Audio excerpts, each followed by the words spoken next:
السلام علیکم دوستو، انسانی معاشرے میں قرآنی تعلیم کی ضرورت اور اس کی اہمیت کو دیکھتے ہوئے اس سلسلے کا آغاز کیا جا رہا ہے، اور یہ اب تک کے تمام سلسلوں میں سب سے بابرکت اور باعظمت سلسلہ ہے۔ یہ سلسلہ تفسیر قرآن کا ہے۔ آج کی اس پہلی نشست میں قرآن شریف کی پہلی سورہ یعنی سورہ فاتحہ کی مختصر تفسیر پیش کی جا رہی ہے، آسان زبان میں اور تمثیل کے ساتھ۔ اگر موقع رہا تو مکمل تفسیر بھی گوش گزار کی جائے گی انشاءاللہ۔ آئیے تعوذ اور تسمیہ سے اس بابرکت سلسلے کو شروع کرتے ہیں۔ اعوذ باللہ من الشیطان الرجیم، میں اللہ کی پناہ مانگتا ہوں شیطان مردود سے۔ بسم اللہ الرحمن الرحیم، شروع کرتا ہوں اللہ کے نام سے جو بڑا مہربان نہایت رحم والا ہے۔ الحمد للہ رب العالمین، تمام تعریفیں اللہ کی ہیں جو تمام جہانوں کا پروردگار ہے۔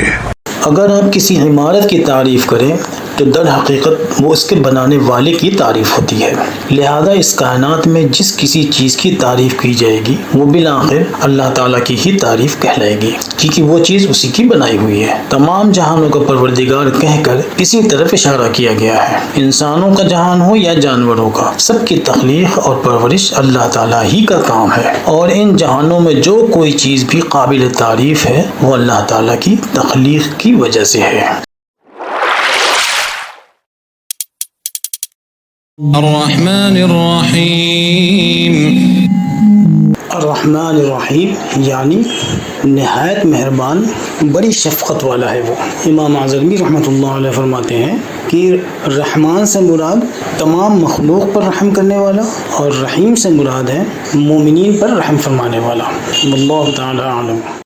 مالک یوم الدین، جو روز جزا کا مالک ہے۔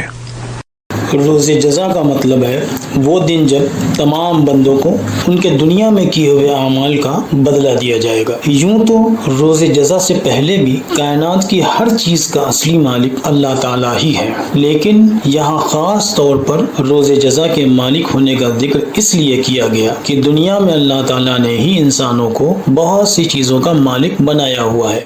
یہ مالکانہ حق اگرچہ ناقص اور وقتی ہے، لیکن بظاہر مالکانہ حق ہی ہے، مگر جب قیامت کے دن جزا و سزا کا وقت آئے گا تو یہ وقتی طور پر دیا گیا حق بھی ختم ہو جائے گا۔ اس وقت ظاہری طور پر بھی مالکانہ حق اللہ تعالیٰ کے سوا کسی کا نہ ہوگا۔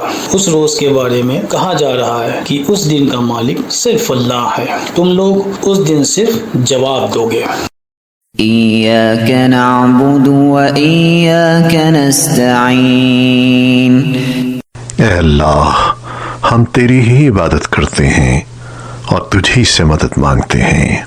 سورہ فاتحہ گرامر کو بھی ریپریزنٹ کرتی ہے، جیسے اس سورہ کی پہلی 3 آیتوں میں 3 زبانوں کو پیش کیا گیا ہے۔ پہلی آیت الحمدللہ رب العالمین کا مطلب ہے کہ سب تعریف اللہ کی ہے جس نے ہم سب کو پیدا کیا اور پالا، یہ پاسٹ ہے جو ہمارا رب کر چکا۔ دوسری آیت الرحمن الرحیم بتاتی ہے کہ وہ ہمیں پالنے میں بڑی مہربانی دکھاتا ہے اور بہت رحم کرتا ہے، یہ آیت ہمیں ہمارا پریزنٹ دکھا رہی ہے۔ اور تیسری آیت مالک یوم الدین ہمیں ہمارا فیوچر بتاتی ہے کہ ہمیں مرنے کے بعد قیامت کے دن اسی کے سامنے پیش ہونا ہے جس دن اس کے سوا کسی کی نہیں چلے گی۔ اور اس چوتھی آیت میں جو یہاں پڑھی گئی یہ بتایا جا رہا ہے کہ جب سب کچھ اللہ ہی ہے تو پھر ہمیں بھی صرف اسی کی عبادت کرنی چاہیے اور صرف اسی سے مدد مانگنی چاہیے۔ اہدنا الصراط المستقیم، ہمیں سیدھے راستے کی ہدایت عطا فرما۔ اس بابرکت سورہ کی پہلی 3 آیتوں نے ماضی، حال اور مستقبل یعنی پاسٹ، پریزنٹ اور فیوچر سے آگاہ کرایا، اور چوتھی آیت نے بتایا کہ جو ان تینوں زمانوں کو پیدا کرنے والا ہے اسی کے آگے سر جھکانا چاہیے اور اسی سے مدد مانگنی چاہیے۔ 5ویں آیت جس کی ابھی تلاوت کی گئی وہ یہ بتا رہی ہے کہ کیا مانگنا چاہیے، اور وہ ہے ہدایت کا سیدھا راستہ۔ جسے ہدایت مل گئی وہ کامیاب ہو گیا۔ صراط الذین انعمت علیہم، ان لوگوں کے رستے جن پر تو اپنا فضل و کرم کرتا رہا۔ سورہ فاتحہ میں انسانی زندگی کا پورا فلسفہ بیان کر دیا گیا ہے۔ پہلی 5 آیتوں میں ساری تفصیل بیان کرنے کے بعد 6 آیت میں جو اس وقت پڑھی گئی یہ بتایا گیا ہے کہ جو سیدھا راستہ تم سے مانگنے کے لیے کہا جا رہا ہے وہ کون سا ہے جس پر اللہ کا انعام ہوا ہے اور جس پر تمہیں چلنا چاہیے۔ قرآن ہی میں دوسری جگہ بتایا گیا ہے کہ وہ راستہ نبیوں، صدیقوں، شہیدوں اور صالحین کا ہے۔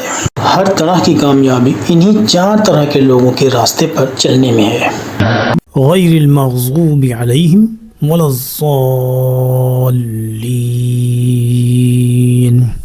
آمین۔ ان لوگوں کے راستے پر مت چلا جن پر تیرا غضب نازل ہوا ہے، اور نہ ہی ان لوگوں کے راستے پر جو گمراہ ہو گئے ہیں۔ اس آیت میں المغضوب علیہم کا مطلب ہے کہ اے میرے رب ان لوگوں کے راستے سے ہمیں بچا جن پر تیرا غضب نازل ہوا، اور وہ یہودیوں کا راستہ ہے۔ یہودیوں پر اس لیے اللہ کا غضب نازل ہوا کیونکہ وہ جانتے تھے کہ محمد صلی اللہ علیہ وسلم کون ہے، پھر بھی نہیں مانتے تھے اور ہر درمی دکھاتے تھے۔ اور والضالین کا مطلب ہے ان کے راستے سے بچا جو گمراہ ہو گئے، اور وہ عیسائی ہیں۔ یہ لوگ ہر درمی تو نہیں دکھاتے تھے لیکن اللہ اور اس کے رسول کے حکم کو ماننے کے بجائے حد سے نکل گئے تھے، جیسے عیسیٰ ابن مریم علیہ السلام کو خدا بنا ڈالا۔